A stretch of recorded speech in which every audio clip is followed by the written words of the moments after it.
Olá pessoal, deixa eu ajeitar aqui a câmera. Vamos dar sequência aí na nossa empreitada, que é trabalhar esse tema importante, que é a ação penal. Recapitulando, estávamos falando das condições da ação. E nós já tivemos a oportunidade de ler o artigo 395 do CPP, Código de Processo Penal, e lá está estabelecido que a peça acusatória, a denúncia ou a queixa será rejeitada quando a peça inicial, a peça acusatória, for inepta, por inépcia, tema que vamos estudar mais à frente. Fala no inciso 2, que também vai ser rejeitada quando faltar pressuposto processual e quando faltar condições da ação. E no inciso 3 fala da justa causa. E aí surge a dúvida, o que é essa expressão justa causa, prevista lá na lei, lá no inciso 3º do artigo 395 do Código de Processo Penal, carinhosamente chamado de CPP. O que justa causa significa? Temos dois entendimentos, um entendimento mais clássico, um entendimento mais consolidado, e um entendimento mais moderno, que a jurisprudência vem devagarzinho adotando.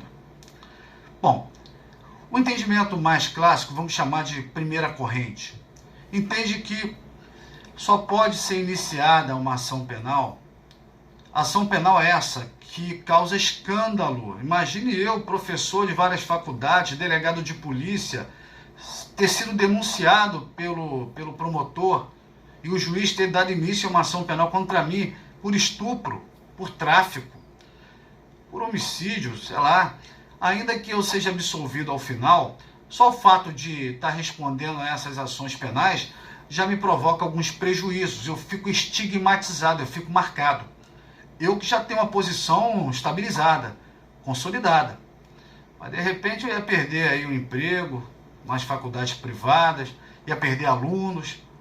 De repente já sou policial, com uma ação penal contra mim de tráfico, ia ser muito difícil do juiz mandar me prender, não.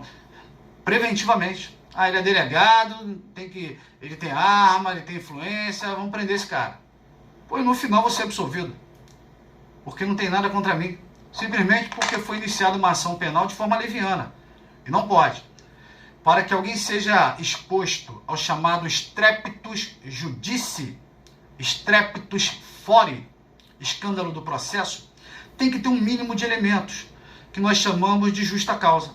Então, justa causa seria prova da materialidade, então provar que o crime existiu, e indícios de autoria. Não precisa de prova da autoria.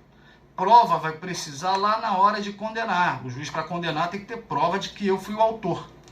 Mas para dar início à ação penal, para deflagrar a ação penal, bastam indícios.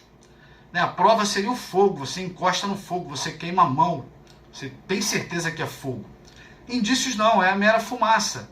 Quem vê fumaça, geralmente onde tem fumaça tem fogo. Mas você não está vendo fogo, não tem certeza que é fogo, mas acredita que é fogo.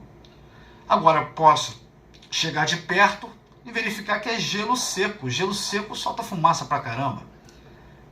Então indícios não é sinônimo de certeza, mas pelo menos uma probabilidade. Agora, como é que vai entrar com ação penal contra mim?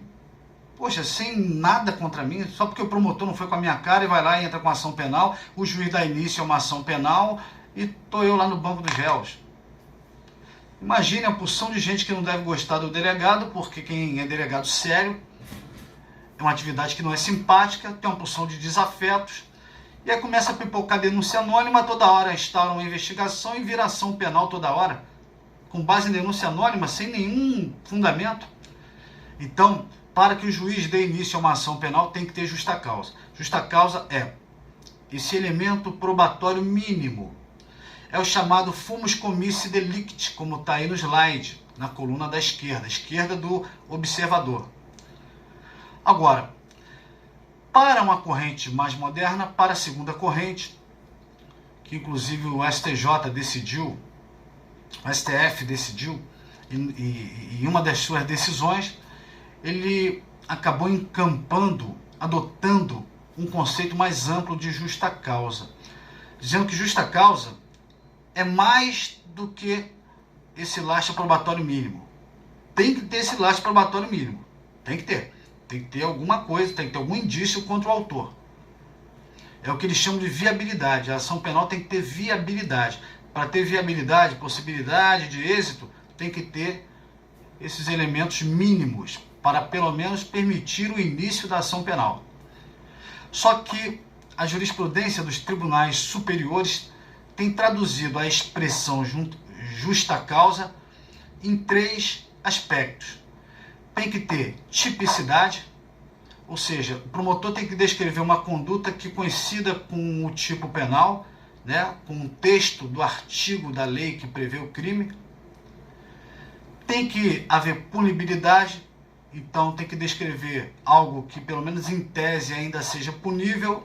Eu dei um exemplo no vídeo anterior de uma denúncia de um homicídio ocorrido em 1980, hoje não teria a menor possibilidade de punir. Ou então o juiz já tem a prova ali que o autor morreu. Se ele morreu, não pode punir o cadáver e a pena não pode transcender para os herdeiros, princípio da intranscendência. Então não teria punibilidade, falta justa causa para a ação penal. Então justa causa é só quando estiver presente para essa segunda corrente, tipicidade, punibilidade e viabilidade. Para a primeira corrente, adota o conceito mais restrito, em que a justa causa seria essa viabilidade, seria um lastro probatório mínimo. Ok? O tema é fecundo e no momento da gente baixar o nível, o professor vai baixar o nível, não é baixar o nível no sentido popular, é aprofundar. E para um nível mais aprofundado, nós voltaremos a debater sobre justa causa. A câmera ali, ó. Um abraço, até a próxima!